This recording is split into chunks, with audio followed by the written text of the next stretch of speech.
NT Ramarao గారు లాగా కేసీఆర్ గారు కూడా గొప్ప మనిషి, కాకపోతే ఆయన కొడుకుకి వారసత్వం లేదు కాబట్టి బీఆర్ఎస్ పార్టీ నాకే వస్తుంది, మనం మెదక్లో అన్ని కూడా గెలుచుకుందాము, తర్వాత బీజేపీతో అగ్రిమెంట్ పెట్టుకుందాము అని చెప్పి వారు స్పష్టంగా చెప్పినట్టుగా ఎమ్మెల్యే గారు నాకు చెప్పడం జరిగింది. కల్వకుంట్ల కవిత హరీష్ రావు మీద సంచలనమైన కామెంట్లు చేసింది. సో చంద్రబాబు నాయుడు ఎన్టీ రామారావు దగ్గర పార్టీ ఏ విధంగా తగ్గించుకున్నాడో ఆ విధంగా హరీష్ రావు టిఆర్ఎస్ పార్టీని, ప్రెసెంట్ బీఆర్ఎస్ పార్టీని కేసీఆర్ కి వెన్నుపోటు పొడిచి పార్టీని స్వాధీనం చేసుకోవాలని చెప్పి విశ్వ ప్రయత్నాలు చేస్తూ ఉంటాడు. సంబంధించిన ఆధారాలు ఉన్నాయి.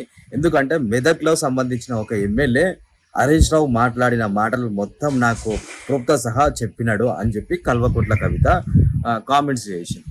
సో హరీష్ రావు నిజంగానే టిఆర్ఎస్ పార్టీని బీఆర్ఎస్ పార్టీని స్వాధీనం చేసుకోవాలని చెప్పి ప్రయత్నం చేస్తూ ఉంటాడా? సో ఎందుకంటే కేటీఆర్ వర్కింగ్ ప్రెసిడెంట్ గా ఉన్నప్పటి నుంచి బీఆర్ఎస్ పార్టీ ఒక్క ఎలక్షన్ గెలవలే, ఎంపీ సీట్లు గెలవలే, ఎమ్మెల్సీ సీట్లు గెలవలే, బై ఎలక్షన్స్ గెలవలే. సో వర్కింగ్ ప్రెసిడెంట్ గా కేటీఆర్ చాలా వరకు ఫెయిల్ అయిపోయాడు. సో ఎందుకంటే నెక్స్ట్ ఇంకొక ఎలక్షన్స్ జిహెచ్ఎంసీ ఎలక్షన్ లో కూడా కేటీఆర్ పర్ఫార్మెన్స్ చూసిన తర్వాత ఖచ్చితంగా హరీష్ రావుకి డిమాండ్ పెరుగుతుంది, 100% డిమాండ్ పెరుగుతుంది. సో హరీష్ రావు ఈ విధంగానే పార్టీని స్వాధీనం చేసుకోవాలి. సో కేటీఆర్ తోటి అది అవ్వదు. కేటీఆర్ వర్కింగ్ ప్రెసిడెంట్ గా ఉన్నంత వరకు బీఆర్ఎస్ పార్టీ బాగుపడదు. అయితే కేసీఆర్ తో అవుతుంది. కేసీఆర్ రెస్ట్ తీసుకుంటాడు కాబట్టి కేటీఆర్ అంతా వర్క్ చేయలేకపోతా ఉన్నాడు. కేటీఆర్ ఓన్లీ సోషల్ మీడియా ఎలివేషన్లతో బతుకుతా ఉన్నాడు. గ్రౌండ్ లోకి వెళ్ళి సత్తా లేదు కేటీఆర్ కి. సో కేటీఆర్ కు పబ్బులు, ఫామ్ హౌస్లు, ఎంటర్టైన్మెంట్, విదేశాలకు వెళ్ళడం అలవాటు కదా. సో ఓన్లీ సోషల్ మీడియా తోటే పార్టీని బతికిస్తా అంటే కుదరదు.